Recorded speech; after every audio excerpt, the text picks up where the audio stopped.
प्रश्न, सम्यक कर्म और सम्यक आजीविका क्या है? हम कैसे जानें कि हम सही कर्म कर रहे हैं? प्रणाम मित्रों, आज की सत्संग में इस चर्चा में आपका स्वागत करता हूं। आज का जो प्रश्न है वो है कि सम्यक कर्म क्या है।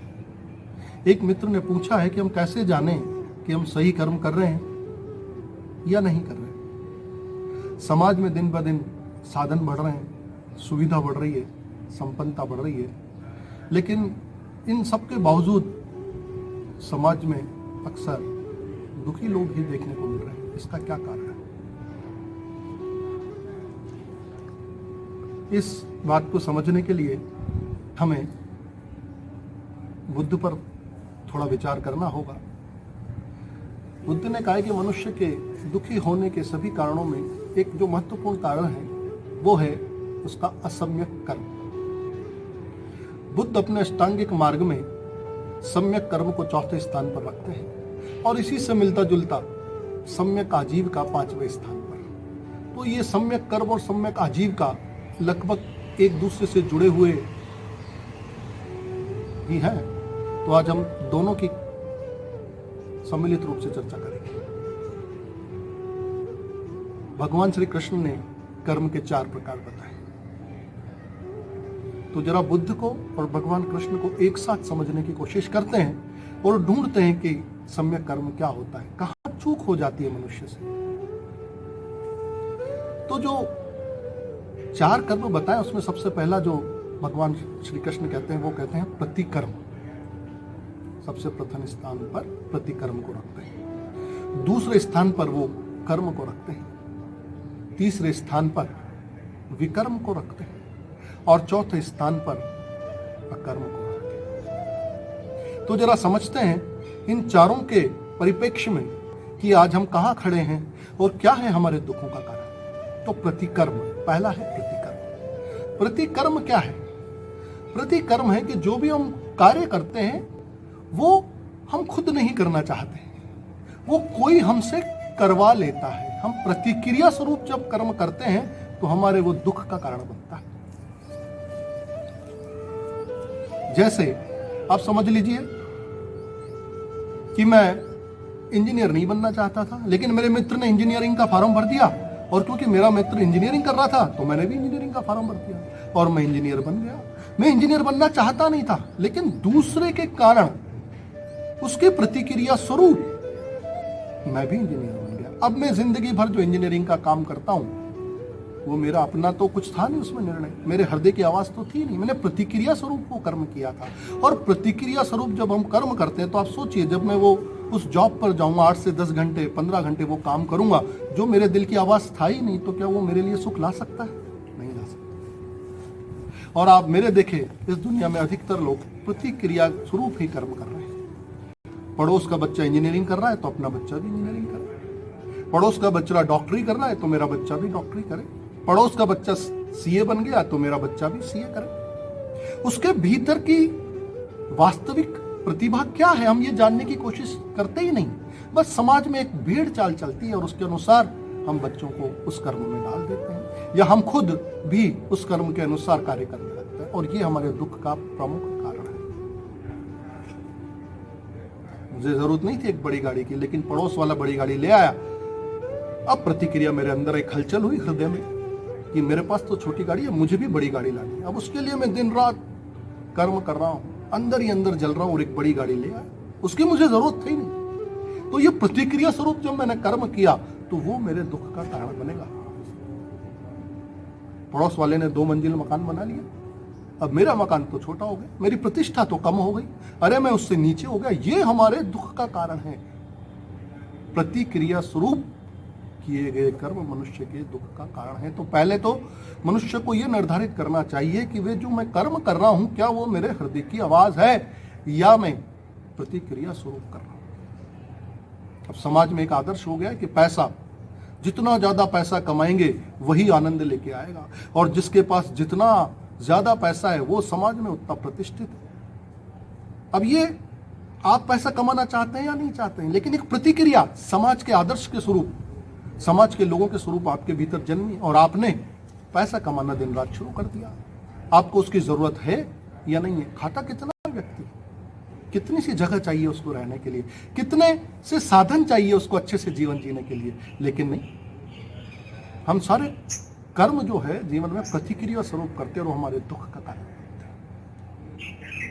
अगला जो कर्म है उसे भगवान श्री कृष्ण कर्म कहते हैं, लेकिन उससे पहले मैं अपने अनुभव के अनुसार आज के परिप्रेक्ष्य में जो देखता हूं एक और उसमें जोड़ दिया जाना चाहिए, उसे कहते हैं, मेरे हिसाब से उसे कहेंगे अति कर्म।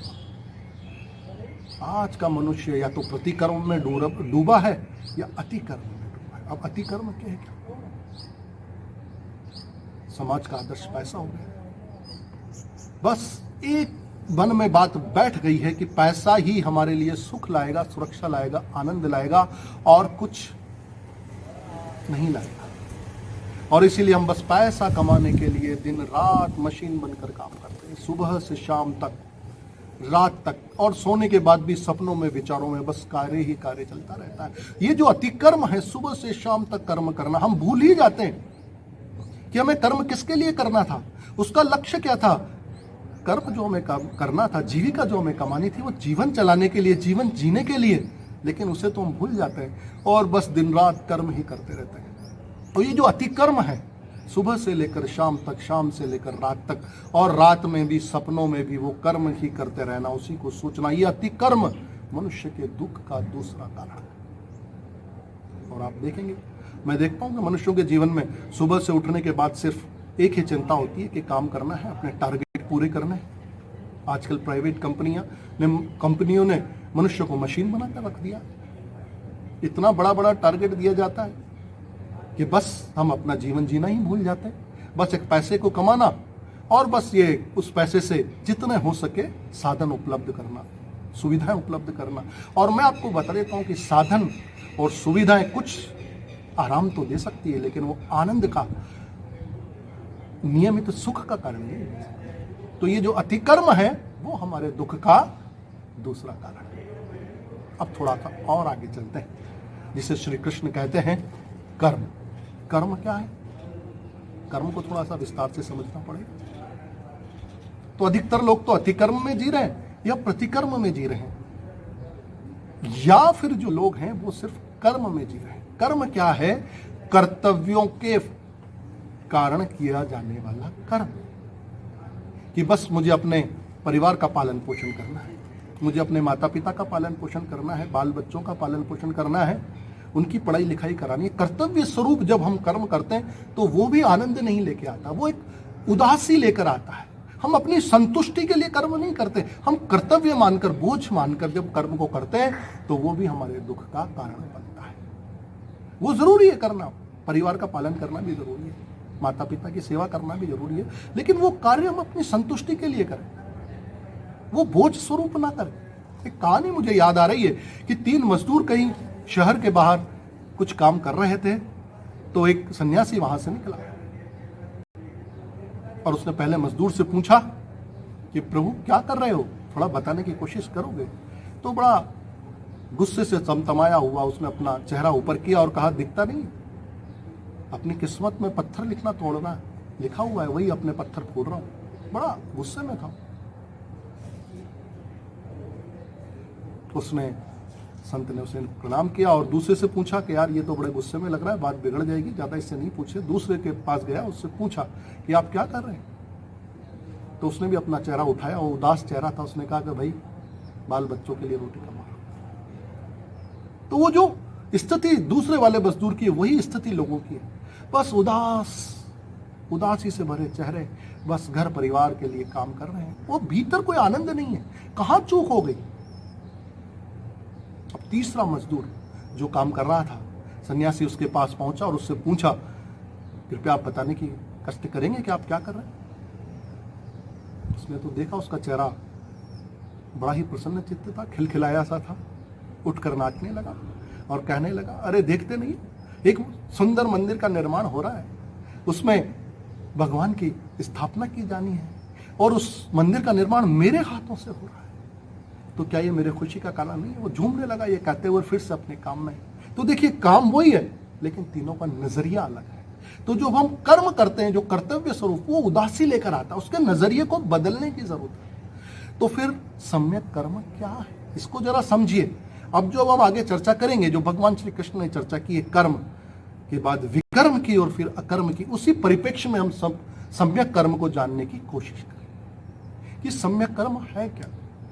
पहली बात, जो भी कर्म हम चुनते हैं अपने जीवन में, जो भी कार्य, जो भी जीविकोपार्जन का कार्य हम चुनते हैं, वो हमारे हृदय से आना चाहिए, हमारे अंतरतम की इच्छा से, हमारी प्रतिभा से आना चाहिए।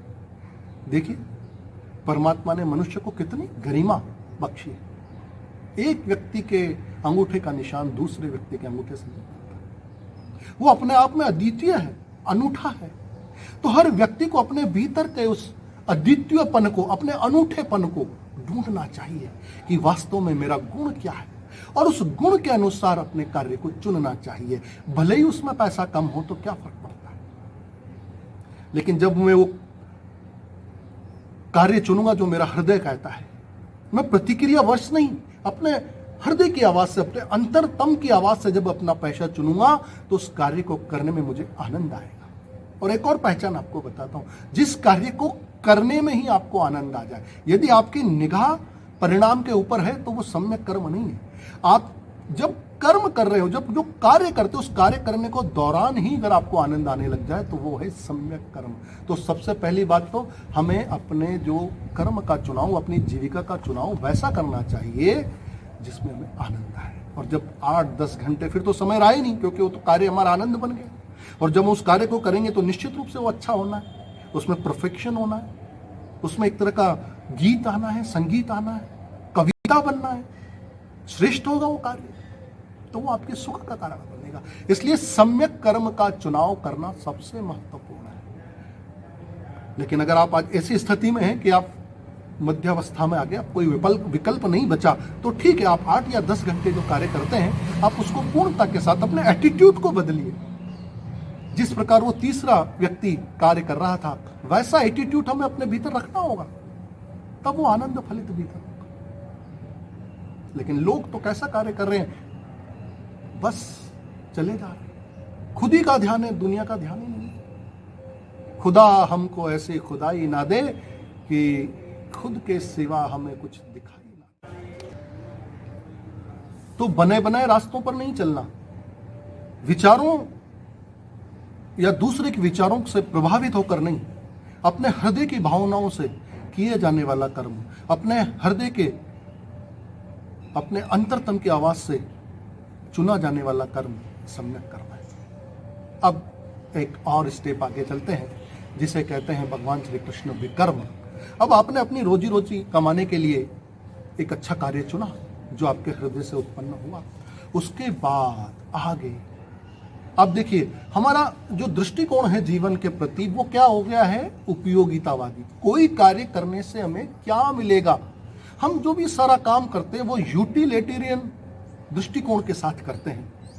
और आपको एक बात बताता हूं कि जीवन में जो भी आनंद हमें मिला है, जो जाना है, वो अनुपयोगी कार्यों से ज्यादातर हमने जाना है। इसलिए विकर्म क्या है, कुछ अनुपयोगी कार्य करें, कुछ सृजनशील कार्य करें। आपने देखा जैसे अब क्या हो गया कि लोग प्रतिकर्म में जी रहे हैं, अतिकर्म में जी रहे हैं, या दिन रात काम ही किए जा रहे हैं और कुछ सोच ही नहीं रहे कि हमें कर्म किस लिए करना था। जीवन जीने के लिए करना था, तो जीवन को जिए कैसे। ठीक है, आपने 7 घंटे 8 घंटे अपनी जीविका कमाने के लिए कर्म किया, लेकिन कुछ घंटे, 2 घंटे, 3 घंटे कुछ ऐसे भी कर्म करें जो अनुपयोगी हो। खेलें, खेलने से क्या मिलने वाला है, कुछ नहीं मिलने वाला। लेकिन जब आप खेलेंगे, अपने जीवन में खेल को समाहित कर लेंगे, किसी सृजनशील कार्य को समाहित कर लेंगे, तो जीवन में अपने आप आनंद आएगा। आप सोचिए, आप कभी पेंटिंग बनाते थे, कभी गिटार बजाते थे, कभी क्रिकेट खेलते थे, कभी कुछ संगीत सुनते थे, कभी नृत्य करते थे, कहाँ चला गया वो हमारे जीवन से। तो घंटा 2 घंटा अपने जीवन के लिए इस तरह से निकालें कि हम कुछ सृजनशील कार्य कर सकें, या कुछ खेल में, कुछ आनंद में, जिसका हमें कुछ, जिससे हमें मिले नहीं, बस वैसे ही आनंद हो जाए, जिससे कुछ प्राप्ति ना हो। अनुपयोगी दृष्टिकोण के साथ जब हम कार्य करते हैं तो जीवन में आनंद आना शुरू होता है। तो इसलिए खेल को, अपनी हॉबी को, जो भी आप करना चाहते हैं, घंटा 2 घंटा जो आप किया करते थे कभी बचपन में, खेला करते थे उन नादानियों के साथ। संगीत, नृत्य, जो भी आपको अच्छा लगता है, अगर घंटे 2 घंटे हमारे जीवन में वो आ जाए तो हमारा जीवन फिर आनंद में बढ़ने लगता है। आत्मस्फूर्ति से कोई कर्म किया जाए, भीतर की प्रेरणा से कोई कर्म किया जाए, वो है विकर्म। और उसके साथ अभी तो हमने हमारे लिए किया, हमारे लिए जिया, अपने आनंद के लिए जिया, तो मनुष्य होने की गरिमा क्या है कि अब मैं अपने आनंद से बाहर आकर सोचूं कि जिस समाज से, जिस प्रकृति से मुझे कुछ मिला है, जिस परिवार के बाद, जिस समाज से, जिस देश से, जिस प्रकृति से मुझे कुछ मिला है, उसके लिए मैं कुछ करूं। करुणावश आगे होकर उत्तरदायित्व लेकर कुछ किया जाने वाला कर्म विकर्म है। आज देश में संकट की घड़ी है, तो हम ऐसे समय में कुछ ऐसा कर्म करें जिससे जो लोग तकलीफ में हैं, आज जो लोग संकट में हैं, जो मुसीबत में हैं, उनके लिए हम क्या कर सकते हैं। और आप करके देखिए, जब थोड़ा भी आप करके देखते हैं, उस करुणा के फलस्वरूप, उस उत्तरदायित्व को जब आप लेते हैं कि मेरा देश के प्रति, समाज के प्रति, शहर के प्रति मेरा उत्तरदायित्व है, उसको लेकर जब आप कर्म करते हैं तो एक भीतर अलग ही आनंद घटित होता है। तो यह है विकर्म। तो विकर्म में जीना कर्म से श्रेष्ठ है, ऊपर की एक सीढ़ी है। तो मनुष्य को सम्यक कर्म में के साथ साथ विकर्म में भी जीना चाहिए। विकर्म में जीना भी सम्यक कर्म है। अब उठते हैं अपन, थोड़ा सा और ऊपर उठते हैं, मनुष्य की गरिमा को, मनुष्य के जीवन को थोड़ी गरिमा दें, करें अपने देश के लिए। वैसे भी हमारे शास्त्रों में 4 लक्ष्य बताए जीवन के, अर्थ, काम, धर्म और मोक्ष। तो 2 पार्ट तो हमने कर लिया, अर्थ कमा लिया, पैसा कमा लिया अपनी जीविका से, काम, अपनी कामनाएं पूरी कर ली। अब धर्म आ गया। धर्म क्या है? जिस समाज से, जिस देश से, जिस प्रकृति से मैंने कुछ लिया है, मेरा जीवन जिस के कारण है, आप ये समझिए, बहुत गहराई से समझिए कि आपकी अकेले की कोई सत्ता नहीं है इस दुनिया के अंदर। आपका जीवन अंतर्निर्भर है। लाखों चीजें ऐसी हैं दुनिया में, आप जो भोजन खा रहे हैं, कितने लोगों का, कितने किसानों का उसमें खून पसीना लगा हुआ है, कितनी व्यवस्थाएं, कितना प्रशासन, कितना पानी, जल, वायु, कितनी चीजें हैं जिनके कारण आपका जीवन चल रहा है। आपने जो कपड़ा पहना हुआ है, आप जिस किताब को पढ़ रहे हैं, जिस कलम से आप लिख रहे हैं, जहां पढ़ने जा रहे हैं, जो कुछ आप अपने जीवन में कर रहे हैं, वो सब कुछ क्यों संभव हुआ? क्योंकि हजारों, लाखों, करोड़ों लोग उस कार्य को कर रहे हैं। उसी के कारण मेरा ये जीवन सुखपूर्ण है, आनंदपूर्ण है। तो उनके लिए मैं उत्तरदायित्व स्वरूप कुछ कर्म करूं, वो है विकर्म, वो है मनुष्य होने की गरिमा। तो अपने मनुष्य होने की गरिमा को जरा पहचाने और करुणा से उत्तरदायित्व लेकर, इनिशिएटिव लेकर इस समाज के लिए कुछ कर्म करें। तो अपने जीवन में ये फिक्स कर लें कि मुझे कम से कम रोज नहीं तो हफ्ता में 1 दिन कुछ घंटों के लिए इस समाज के लिए, इस देश के लिए मुझे कुछ देना है। और फिर देखिए आपके जीवन में कैसा आनंद घटित होता है। ये एक बैलेंस चाहिए हमें। जब तक ये बैलेंस नहीं होगा तब तक आनंद घटित हो नहीं सकता। अब एक और आगे, जिस अगला स्टेप जिसे कृष्ण कहते हैं अकर्म, लेकिन उससे पहले अपने अनुभव के अनुसार मैं जोड़ना चाहूंगा, वो है महाकर्म। विकर्म से अब एक स्टेप और आगे बढ़िए। महाकर्म क्या? धर्म के पहले हमने क्या जाना? अर्थ, काम, धर्म। अब आ गया मोक्ष। अब जाने कि मैं क्यों हूं, मैं कौन हूं, मैं कहां से आया हूं, मेरे जीवन का उद्देश्य क्या है। कौन है जो इन आंखों के पीछे से देखता है? कौन है जो इन कानों के पीछे से सुनता है? क्या है मेरा अस्तित्व? क्या वास्तव में आत्मा होती है? क्या मेरे अंदर भी कोई ऐसी चीज है जो इस जीवन मृत्यु के पार है? ये जीवन क्या है? ये मृत्यु क्या है? या मृत्यु के पार कुछ है जिसे मुझे जानना चाहिए? तो जब हम स्वयं को जानने की यात्रा शुरू करते हैं, उसको मैं महाकर्म कहता हूं। तो अपने जीवन में निश्चित रूप से आप कर्म करिए, सम्यक कर्म करिए, सम्यक आजीविका कमाइए, नैतिक रूप से कार्य कीजिए, लेकिन समाज के लिए कार्य कीजिए। लेकिन अब एक कर्म और है, जब तक हमने स्वयं को नहीं जाना तब तक हमारी ये यात्रा पूर्ण नहीं होती है। इसलिए रोज घंटा 2 घंटा योग, प्राणायाम, ध्यान और सत्संग के माध्यम से खुद को जानने की कोशिश कीजिए। सत्संग में जाइए, अच्छे गुरुओं के पास बैठिए, ध्यान में डूबिए, और कोशिश कीजिए जानने की अपने को कि मैं कौन हूं। जो मेरा नाम है, जो रूप है, वो तो मेरा समाज का दिया हुआ है, शिक्षा से आया है, संस्कृति से आया है, संस्कारों से आया। उसके पार ऐसी कोई सत्ता है मेरी, उसको जानना और उस जानने में अपने आप को सज्ज कर लेना, उसके लिए अपने आप को तैयार करना और उसमें यात्रा करना, वो है महाकर्म। और जो जीवन में महाकर्म में नहीं डूबता, मैं देखता हूं कई लोगों को बस ऐसे ही पैदा होते हैं, खाते हैं, कमाते हैं। वो तो जानवर भी खा लेता है, वो अपन घर के अंदर रह लेते हैं, वो घर के बाहर रह लेता है। हम कपड़े कुछ अच्छे पहन लेते हैं, उसे कपड़ों की जरूरत नहीं है। इतना सा ही अंतर है। लेकिन ईश्वर ने हमें बुद्धि दी है। ये जो शरीर है, ये एक ऐसी जगह है, ये वो जंक्शन है, ये वो भगवान का प्रसाद है जहां आप जान सकते हो अपनी उस सत्ता को, अपनी आत्मा को। तो क्यों नहीं इस जीवन में उसे जाना जाए। कहते हैं कि घर घर दीपक बरे, लखत नहीं अंध हैं, लखत लखत लख पड़े, कटे जम के फंद। तो कटे जम के फंद हैं। तो कबीर साहब कहते हैं कि घर घर दीपक बरे, कि हर व्यक्ति के भीतर वो आत्म ज्योति जल रही है, लेकिन किसी को दिखाई नहीं देती। आत्मा का हमें पता ही नहीं लगता। तो कहते हैं लखत लखत लखत पड़े। लेकिन जब उसे हम देखना शुरू करते हैं, जब हम ध्यान में डूबते हैं, जब समाधि में डूबते हैं, तब वो भीतर की ज्योति, वो आत्मा, हमारा आत्म स्वरूप हमें दिखाई पड़ता है। और कटे जम के फंद हैं। और फिर तो वो यम का जो फंद है, जो मृत्यु का जो भय है, वो तो चला जाता है। ये जो हम कहते हैं ना कि मर जाते हैं, ये तो हमारी बहुत बड़ी गलत फहमी है। हम वास्तव में मरते नहीं है, शरीर मरता है। लेकिन ये बोलने से ज्ञान नहीं होगा, हमको भीतर जानना पड़ेगा कि वो अमर तत्व क्या है। कहते हैं ना, तमसो मां ज्योतिर्गमय मृत्योर मां अमृत गमय। उस अंधेरे से अंदर कौन सा उजाला भीतर है, वो कौन सा अमृत का कुआं है, उसे जानने के लिए जो कर्म किया जाए वो सम्यक कर्म में आता है। उससे मैं महाकर्म की श्रेणी में रखता हूं। तो हर व्यक्ति को एक बैलेंस बनाना होगा। कर्म, सम्यक कर्म को चुनना होगा।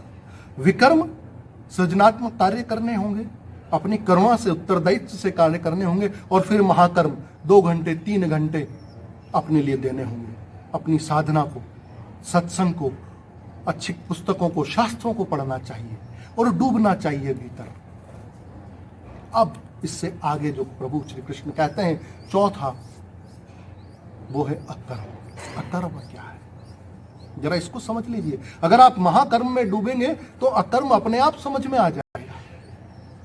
जब हम भीतर डूबने लगते हैं, सजगता से जीने लगते हैं, जब हमारी प्रज्ञा निखरती है, तो हमें पता लगता है कि अरे मैं कुछ करता नहीं हूं, ये संसार तो अपने से ही चलता है। आप अपने शरीर को ही देख लीजिए, कितने हजारों लाखों कोशिकाएं अपना आप रोज बन रही है, अपने आप रोज टूट रही हैं, फिर नई कोशिकाएं बन जाती। क्या आप बनाते हैं क्या उन्हें? जो भोजन हम करते हैं अपने आप पच जाता है। नींद आप खुद एक दिन लेकर देखिए, जिस दिन आप सोचोगे कि मुझे अभी सोना है, वो आएगी नहीं, अपने आप सहज आ रही है। खून अपने आप पूरे शरीर में दौड़ रहा है, ये जीवन अपने आप ही चल रहा है। इस शरीर की खाली मशीन का अपन अवलोकन कर लें वैज्ञानिक दृष्टिकोण से तो आश्चर्य से भर जाएंगे। इतने ग्लैंड्स हैं, इतने सिक्रेशन भीतर हो रहे हैं, इतने उत्सर्जन भीतर हो रहे हैं अलग अलग हार्मोन्स के, जिनके कारण ये शरीर चल रहा है, स्वतः ही चल रहा है। तो हम क्यों ये अपने आप को बीच में लगते हैं कि मैं करता हूं? क्यों अपना अहंकार हम बीच में ले आते हैं? जरा देखें, इन पेड़ों को देखिए, पक्षियों को देखिए, ये पूरी दुनिया तो अपने आप चल रही है, अस्तित्व तो अपने आप का है। ऐसे समंदर से अपने आप बादल उड़ते हैं, जहां जरूरत होती है बरस जाते हैं, और फिर वो पानी बहकर फिर सागर में चला जाता है। किस प्रकार ये साइकिल अपने आप चल रही है। तो जरा सजग होकर जब हम जीवन को देखते हैं, सजग होकर जब अवलोकन करते हैं, तो हमें पता लगता है अपनी सत्ता का, कि हम यूं ही अहंकार में डूबे थे कि मैं कुछ कर रहा हूं। वो तो कुछ सालों पहले पता लगा कि खून अपने आप दौड़ता है। पहले तो सोचते थे कि खून शरीर में भरा हुआ है, लेकिन बाद में वैज्ञानिक खोज हुई कि खून तो अपने आप दौड़ रहा है, हार्ट पंपिंग कर रहा है। अब आपसे कहा जाए कि आप पंपिंग कर रहे हैं क्या? नहीं कर रहे, वो तो स्वतः ही हो रहा है ना, हार्ट तो पंप, तो अपने आप ही वो खून तो बह।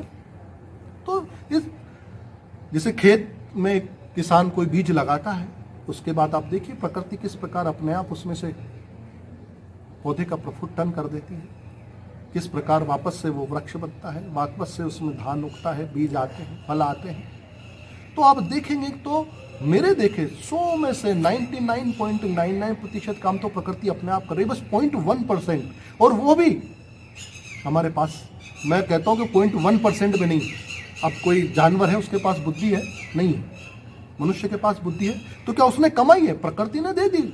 उस बुद्धि के कारण उसमें ज्ञान है, उसमें सोचने समझने की शक्ति है, तो उसमें अपना क्या है, उसमें अहंकार की जरूरत क्या है? तो जब भी हम कोई कार्य करें तो ये सजगता से जानते हुए करें, ईश्वर ने मुझे ऐसा बनाया और ये कार्य मेरे द्वारा हो रहा है। तो फिर अकर्म की भावना के, है प्रभु जो भी कर्म हो रहा है वो मैं नहीं करता, तू करवाता। उस अकर्म में जीना ही भक्ति में जीना है, उस अकर्म में जीना ही सम्यक कर्म है। तो इस भाव के साथ हम जीते हैं तो फिर आनंद अपने आप घटित होता है। सारी चिंताएं ईश्वर के झोली में हम डाल देते हैं कि बस मैं तो कुछ करता ही नहीं, जब जो करता है बस तू करता है। तो आज की चर्चा में हमने जो कर्म के प्रकार देखे, पहला था प्रतिकर्म, फिर दूसरा था अतिकर्म, और फिर था कर्म। कर्म के बाद हमने जाना कि सम्यक कर्म में क्या क्या होता है और किस प्रकार हमें सम्यक कर्म को अपने जीवन में उतारना चाहिए। और जब तक सम्यक कर्म हमारे जीवन का हिस्सा नहीं बनेगा, याद रखिए, हम आनंदित हो नहीं सकते। इस प्रकार सम्यक कर्म में जीना ही वास्तव में संतुलित जीवन जीना है। अब मैं आपको कुछ सूत्र बता देता हूं कि आप कैसे जानेंगे कि आप सम्यक कर्म कर रहे हैं या नहीं कर रहे हैं, या क्या उसका मानदंड है। पहली बात, जो भी आप कार्य करें उस कार्य का पहला मानदंड क्या होना चाहिए है? स्वांतः सुखाय और बहुजन हिताय। जो भी मैं कर्म करता हूं उस काम करने से मुझे स्वयं को आनंद आता है और लोगों का हित होता है। तो ऐसा जो मैं कार्य करता हूं जिससे लोगों का भी हित हो और मुझे भी आनंद आए, वो सम्यक कर्म है। जब भी आप कार्य करें तो अपने आप ये प्रश्न पूछ लें कि इस कार्य का उद्देश्य क्या है और इसका फल क्या होगा। अगर उस कार्य का उद्देश्य और उसका फल शांति और आनंद है तो वो कर्म सत्य और सम्यक कर्म है। हर कार्य को करने से पूछिए, हर कार्य को करने से पहले आप पूछ लीजिए कि इसका रिजल्ट क्या आने वाला है, और उसका रिजल्ट अगर आनंद है, शांति है, प्रेम है, तो निश्चित रूप से सम्यक कर्म है। एक और सूत्र, कोई भी कार्य करने से पहले आप ये देख लीजिए कि शुभ है या अशुभ है। शुभ कार्य है तो तुरंत कर डालिए और अशुभ कार्य है तो उसको टाल दीजिए, कल पर, परसों पर टालते जाइए शुभ को। और जब आप टाल देते हैं तो आपको सोचने विचारने का समय मिलता है, फिर आपसे शुभ कार्य होता नहीं है। और जो शुभ है उसमें सोच विचार नहीं करिए। अपना मन जो है चालबाजियां करता है।